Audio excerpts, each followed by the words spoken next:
Bismillahirrahmanirrahim. Assalamualaikum warahmatullahi wabarakatuh. Alhamdulillahirabbil alamin. Assalatu wassalamu ala asrofil anbiya wal mursalin wa ala alihi wa ashabihi ajma'in.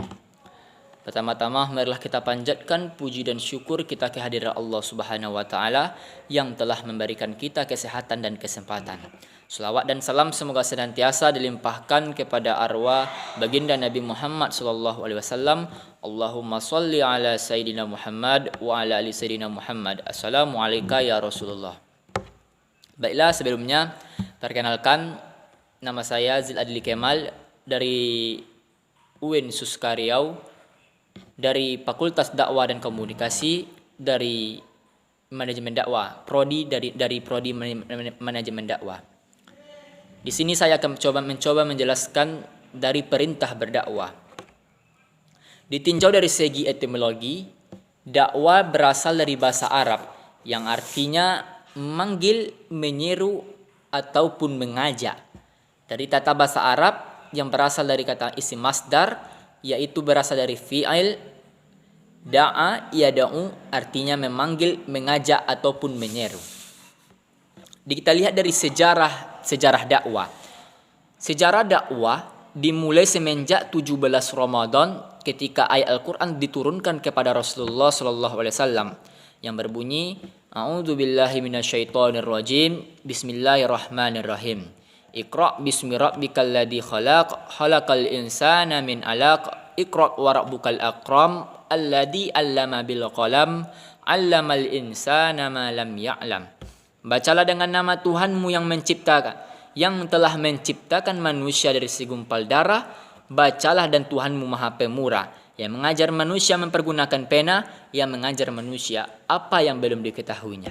Quran surah Al-Alaq ayat 1-5. Menjadi seorang pendakwah tidak harus menjadi seorang dai. Menjadi seorang ibu bisa menjadi pendakwah bagi anak-anaknya.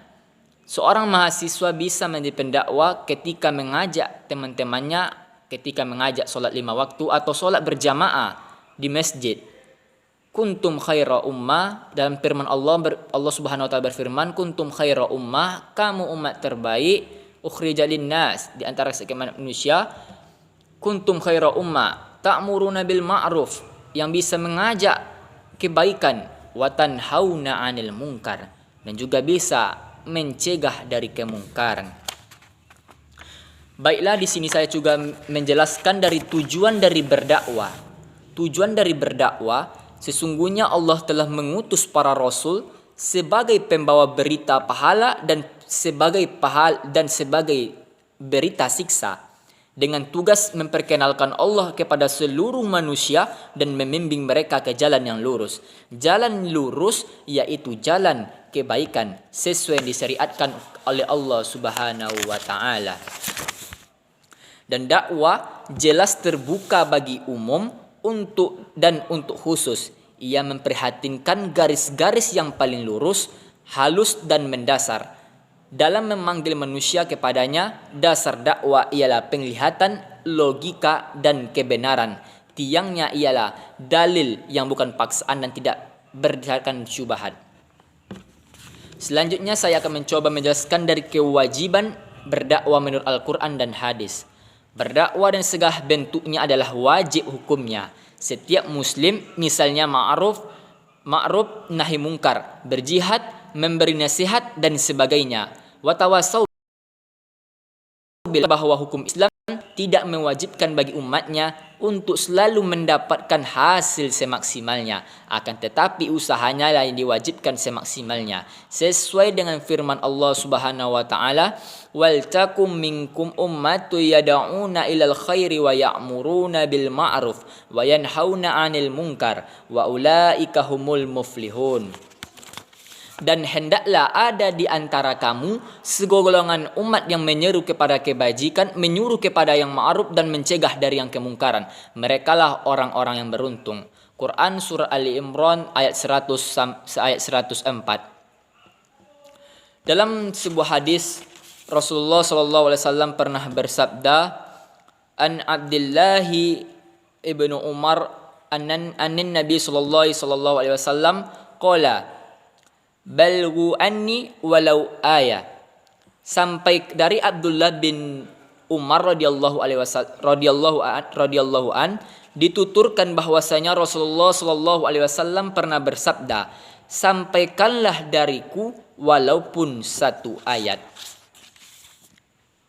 Baiklah, dari sini dapat kita simpulkan bahwa dakwah dimulai sejak tanggal 17 Ramadan oleh Rasulullah SAW semenjak diturunkan surat Al-Alaq ayat 1 sampai 5. Secara etimologi dakwah berasal dari kata bahasa Arab yang berarti panggilan, ajakan atau seruan. Dalam ilmu tata bahasa Arab, kata dakwah berbentuk sebagai isim masdar. Kata bahasa Arab dari fiil yaitu da'a yad'u, artinya memanggil, mengajak ataupun menyeru. Dakwah memiliki dakwah bertujuan untuk mengajak manusia berjalan di atas jalan Allah Subhanahu wa taala dan mengambil jalan Allah menjadi jalan hidupnya. Menurut Quran surah Ali Imran ayat 104, setiap muslim dan muslimah diwajibkan untuk berdakwah atau menyebarkan Islam, menyebarkan kebaikan kepada orang-orang lain, baik itu orang muslim maupun non muslim. Seperti yang telah saya jelaskan tadi, seorang ibu bisa mengajarkan, tidak perlu keluar rumah berdakwah, cukup mendidik anak-anaknya, dia sudah berdakwah, mengajarkan anak-anaknya berpendidikan. Seorang mahasiswa juga bisa berdakwah seperti mengajak teman-temannya sholat 5 waktu atau sholat berjamaah, maka dia telah mengajak kebaikan, atau melarang teman-temannya mencegah dari kemungkaran. Itu juga bisa dalam konsep berdakwah. Mungkin sampai di sini diskusi atau penjelasan dari perintah berdakwah yang dapat saya sampaikan. Wabillahi taufik wal hidayah. Assalamualaikum warahmatullahi wabarakatuh.